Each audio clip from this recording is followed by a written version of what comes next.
The Prime Minister tried to avoid scrutiny on the Mandelson files by releasing the documents immediately after Prime Minister's questions last week. So let me ask him now.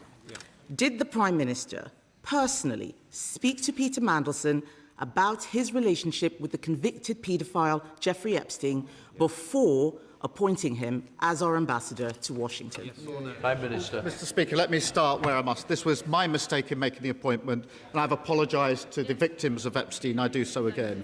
The government is complying with the humble address in full, but we are also continuing to support the police in their investigation. The matter of process was looked at by the independent adviser on ministerial standards. It's clear the appointment process wasn't strong enough, and that's why I've already strengthened it. But it was my mistake, Mr. Speaker, and I've apologised for it. She should follow suit and apologise for a gross error of judgment in calling for the UK to join the war in Iran without thinking through the consequences. Mr. Speaker, I know he doesn't want to talk about the documents he tried to bury last week. He's going to try and talk about anything else, but he's not going to get away with it. On top of that this week, the failure to condemn and sack... Order. And I will repeat again, I'm not responsible for the answers, but it's certainly not opposition questions. Every week the Prime Minister comes here and reads out this pre-scripted nonsense that bears no resemblance to the questions he's actually asked. The Leader of the Opposition asked him about Peter Mandelson and he answered about the war in Iran. The Leader of the Opposition asked him about Mandelson again and he answered with an attack on the Shadow Justice Secretary. He was asked about Mandelson again and talked about protests in London. What is he scared of? What is he hiding? For a man who has spent years presenting himself as a forensic investigator, he has certainly had a blind spot to the details for this convicted paedophile with a friend in high Labour places. So I shall ask him again, when he found out that Lord Mandelson had an ongoing relationship with the convicted paedophile Jeffrey Epstein, did he speak to him personally before appointing him ambassador to the United States? Mr. Speaker, we've set out the process. It is being put before the House. But I know why they don't want to. They don't want to talk about the war because they supported going into the war without thinking through the consequences. The British public, Mr. Speaker, need to know what the government is doing to protect our economic and national security. There are currently no destroyers in the Middle East. These can operate at a very long range and can take down projectiles. They can also provide cover for minehunter vessels. When will the government send one? Under this government, there are also no minehunters at our naval base in Bahrain, a base designed to host a fleet of minehunters. Is the government urgently working to bring minehunters back to Bahrain to strengthen capacity and capabilities at that base and in the region? Is the government working with our allies to assess the viability of striking targets that threaten international shipping? Thank you, Mr. Speaker. Thank you, Mr. Speaker. Sorry. Luke, that bench was disorderly yesterday. I don't want this bench disorderly today. Give the courtesy to hear what the question is, please. We've got a situation where I'm inundated with constituents who are complaining about the behaviour of MPs in this chamber. I expect ministers to set the best example, not the worst. Nick Timothy. Thank you, Mr. Speaker. The Prime Minister, we learned this weekend, once said trials without juries mean evidence is not properly tested and can lead to wrongful convictions. Was he wrong? If that's the best he can do, Mr. Speaker, of course he wasn't wrong. That is why jury trials will remain the cornerstone of our system. What a waste of a question. Nick Timothy. Mr. Speaker, I think the public will be very disappointed by this behaviour. This is the current situation. As of 9:30 this morning, UK HSA has confirmed 4 cases of Group B meningococcal disease, with another 11 cases under investigation. The 2 deaths are associated with this cluster. The majority of cases link back to the Club Chemistry nightclub over the dates of the 5th, 6th and 7th of March and their associated networks. Club Chemistry is currently closed voluntarily. Anyone who attended Club Chemistry on March the 5th, 6th or 7th, and anyone who believes they were in close contact with someone who's confirmed or suspected to have meningitis should attend a treatment centre and receive antibiotics. Youth unemployment now rivals Greece at over 16%. That's 1 in 6 young people out of work, wanting unemployment but denied the chance. And a university degree won't save them either. 700,000 graduates are out of work and nearly 1 million young people are not in education, employment or training. So many young people have done everything asked of them, studied hard, done their exams, got their grades, but now they are getting rejection after rejection to their job applications. This government is letting down a whole generation. Because let's be clear about what this new policy is. It is not a jobs plan or a serious new deal for young people. It is a sticking plaster and an expensive one, costing over £1 billion. State subsidised jobs to replace the real ones that Labour have killed. Exactly.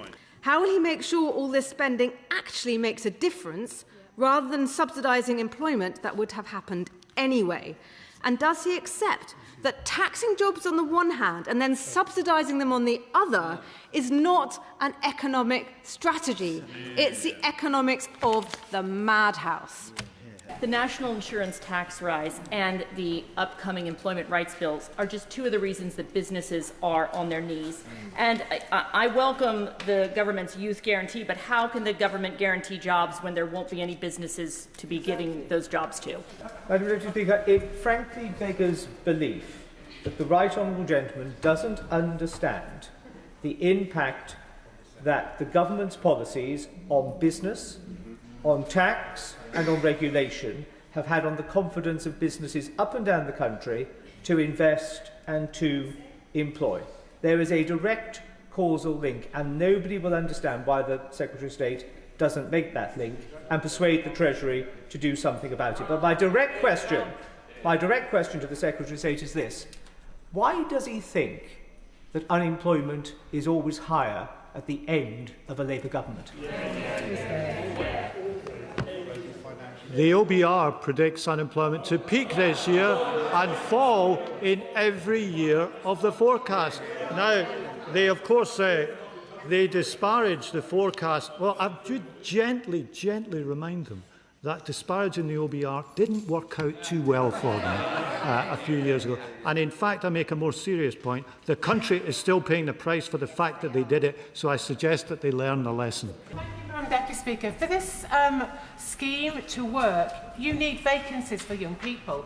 And yet we have a government that's squeezing the very businesses that are needed to create opportunities and jobs for young people. Business rates, energy costs, national insurance increases, and the result, sadly, is businesses are going bust up and down the country, and unemployment is going up. So rather than apply an expensive sticking plaster to this problem, can I urge the Secretary of State to speak with the Chancellor and ask her to reverse the jobs tax? Today's steel strategy has no plan to make the industry stand on its own 2 feet. It's risking a permanent state-funded drain on taxpayers.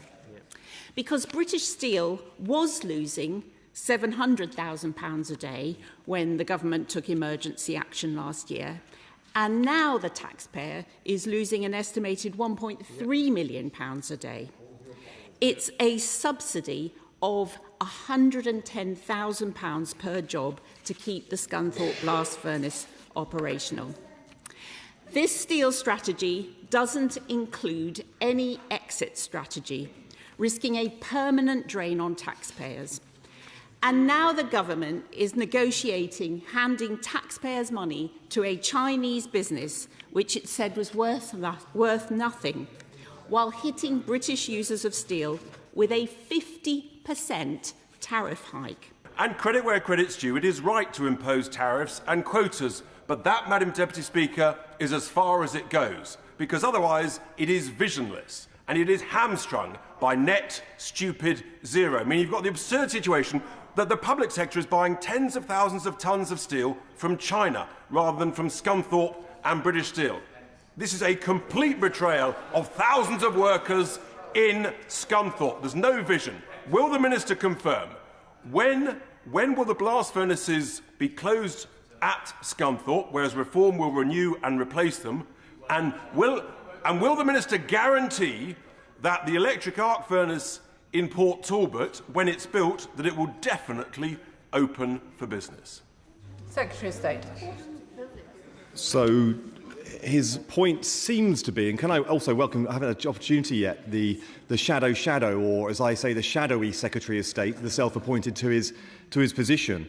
He seems to say that despite the investment we're putting in, despite the protections we're putting in, despite the modernisations, which he recognises are all good, despite that, it's not quite visionary enough.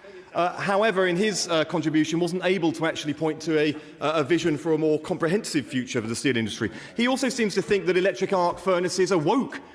But let me just say that there is nothing woke about an electric arc furnace, which, when rolled out for the transition, will create us as a market leader globally, which is what the industries themselves are calling for. The British domestic suppliers and those who are demanding that steel is requiring into the future.